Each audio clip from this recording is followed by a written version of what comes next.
Hello and welcome to More Tea Minister. My name is Ian.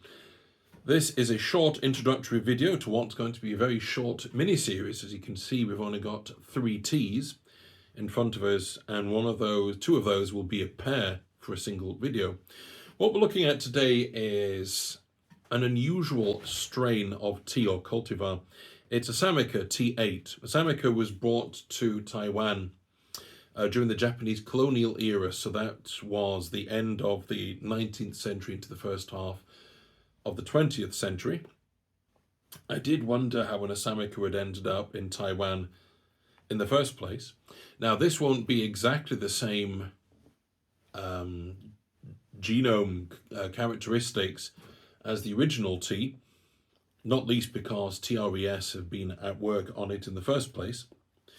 But nonetheless, what we have are a pair of teas, black teas from Taiwan Tea Craft. We have Sun Moon Lake T8 Assamica black tea from May or spring, and from November, i.e. from winter. So we could have looked at that under the A Tale of Two Seasons subheading, but because we haven't looked at this cultivar before, it's just going to be under the heading of cultivars in disguise.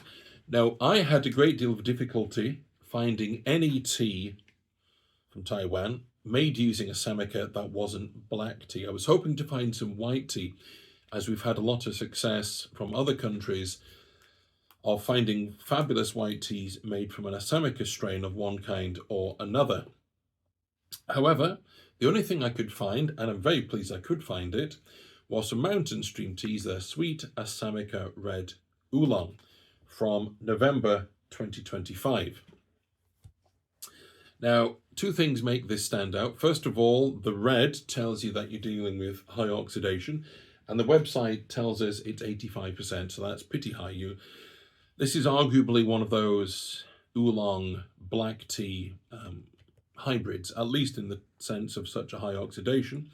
And sweet is not simply descriptive in the sense of flavor profile, is to point out why it has that flavor profile in a sense, and it's because it's a bug-bitten tea. So we should be looking for a Mixiang flavor profile.